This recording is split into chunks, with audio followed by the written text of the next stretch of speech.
ഇത് റിയാസ് മൗലവി വധക്കേസിൽ പ്രതികളുടെ RSS ബന്ധം തെളിയിക്കാൻ സാക്ഷികളെ വിസ്തരിച്ചില്ലെന്ന വി ഡി സതീശന്റെ ആരോപണത്തിനെതിരെ special public prosecutor T Shajith പ്രതിപക്ഷ നേതാവിനെ ഫോണിൽ വിളിച്ച് കാര്യങ്ങൾ വിശദീകരിച്ചിട്ടും ആരോപണം ആവർത്തിക്കുകയാണെന്ന് അഡ്വക്കേറ്റ് ടി ഷാജിത്ത് പറഞ്ഞു.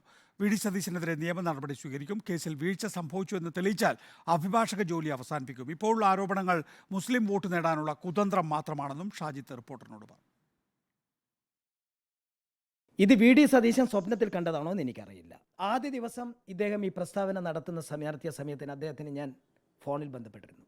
അദ്ദേഹത്തോട് ഞാൻ പറഞ്ഞു, ഇതാണ് സംഭവം, നിങ്ങൾ അറിയാതെ പറയരുതെന്ന്. അപ്പം എന്നോട് പറഞ്ഞു, അതെൻ്റെ ഒരു അഭിപ്രായം മാത്രമല്ലേ. അപ്പം ഞാൻ പറഞ്ഞു, നിങ്ങളുടെ അഭിപ്രായമാവാം, പക്ഷേ അത് ഒരു കുടുംബത്തിൽ കയറിയിട്ട് നിങ്ങൾ കളിക്കരുത്. അപ്പോൾ അയാൾ എന്നോട് പറഞ്ഞ വാക്ക്, വക്കീലെ ഞാൻ ഇന്ന് പഠിക്കട്ടെ. പഠിച്ചിട്ടും അയാൾ തിരുത്താതെ കാസർഗോഡ് പോയിട്ട് അയാൾ പറഞ്ഞു, സാക്ഷികളെ പ്രോസിക്യൂട്ടർ ഗിവ് അപ്പ് ചെയ്തു.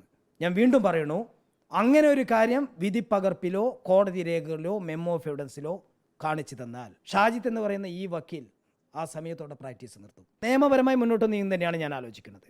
കേരളത്തിലെ മുസ്ലിം കമ്മ്യൂണിറ്റിയുടെ വോട്ടുകൾ നേടാനുള്ള കുതന്ത്രം. സിനോജ് തോമസ് വിശദാംശങ്ങളുമായി. സിനോജ്, അഡ്വക്കേറ്റ് ടി ഷാജിത്ത് അവിടെ സ്പെഷ്യൽ പബ്ലിക് പ്രോസിക്യൂട്ടർ ആയിരുന്നു റിയാസ് മൗലവി വധക്കേസിൽ. ഇപ്പോൾ റിയാസ് മൗലവി വധക്കേസിൽ ഉയർന്നു വരുന്ന ആരോപണങ്ങൾ പ്രതിരോധിക്കാൻ ഷാജിത്ത് നേരിട്ടിറങ്ങിയിരിക്കുകയാണ്. തീർച്ചയായും നികേഷ് കുമാർ, അതായത് പ്രതിപക്ഷം പറയുന്നത് പ്രോസിക്യൂഷനും പോലീസും സർക്കാരും പ്രതികൾക്ക് വേണ്ടി ഒത്തുകളിച്ചെന്നാണ് ആരോപണം ഉന്നയിക്കുന്നത്.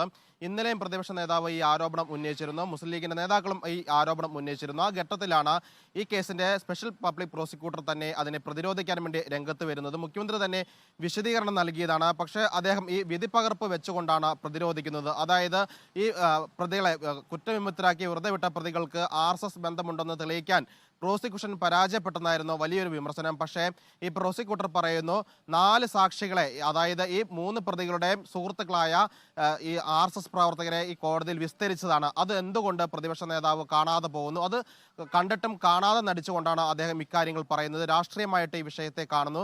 അത് ഈ റിയാസ് മൗലവിയുടെ കുടുംബത്തോടുള്ള വേട്ടയാടലാണ്, കുടുംബത്തിൽ കയറി കളിക്കുന്ന ഒരു നിലപാടാണ്. അത് പാടില്ല എന്ന് അദ്ദേഹത്തോട് 2 തവണ നേരിട്ട് ഫോണിൽ വിളിച്ച് സംസാരിച്ചെന്നാണ് സ്പെഷ്യൽ പബ്ലിക് പ്രോസിക്യൂട്ടർ പറയുന്നത്. പക്ഷേ അദ്ദേഹം അതൊന്നും ചെവിക്കൊള്ളാതെ വിധി പഠിക്കാതെ പ്രതികരിച്ചു കൊണ്ടിരിക്കുകയാണ്. 7 വർഷമായി നടന്നു വരുന്ന ഒരു കേസാണ്.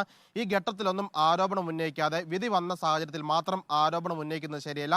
അങ്ങനെ ഒരു ആരോപണം ഉണ്ടായിരുന്നെങ്കിൽ നേരത്തെ തന്നെ പറയേണ്ടതാണ്. കാരണം ഈ സാക്ഷികളൊക്കെ തന്നെ വിസ്തരിക്കുന്ന ഘട്ടത്തിൽ തന്നെ പ്രതിപക്ഷം ആരോപണം ഉന്നയിക്കേണ്ടതാണ്. 7 വർഷം ഈ മുസ്ലിം ലീഗിന്റെ നേതാക്കളും വി ഡി സതീശനും ഉറങ്ങുകയായിരുന്നു എന്ന ശക്തമായ ഭാഷയിലാണ് പ്രോസിക്യൂട്ടർ ചോദ്യം ചോദിക്കുന്നത്. അതോടൊപ്പം തന്നെ അദ്ദേഹം പറയുന്നു, ഇത് തെരഞ്ഞെടുപ്പ് കണ്ടുകൊണ്ടുള്ള ഒരു രാഷ്ട്രീയ കുതന്ത്രം മാത്രമാണ്, മുസ്ലിം വോട്ടുകൾ നേടാൻ വേണ്ടിയുള്ള രാഷ്ട്രീയ കുതന്ത്രം മാത്രമായി പ്രതിപക്ഷം ഇതിനെ ഏറ്റെടുത്തിരിക്കുന്നു. ഈ വിധിയിൽ ഉണ്ടായിരിക്കുന്ന വീഴ്ചകളാണ് പ്രതിപക്ഷം ചൂണ്ടിക്കാണിക്കേണ്ടത്, അല്ലാതെ ഈ സർക്കാരിനെയോ പോലീസിനെയോ പ്രോസിക്യൂഷനെ അല്ല നേരിടേണ്ടതെന്ന് പറയുന്നു. അതുകൊണ്ട് തന്നെ അപ്പീൽ നൽകിയാൽ ഒരു ഉചിതമായ അനുകൂലമായ വിധി ഉണ്ടാകുമെന്ന പ്രതീക്ഷയാണ് പബ്ലിക് പ്രോസിക്യൂട്ടർ പങ്കുവയ്ക്കുന്നത്. നികേഷ് കുമാർ.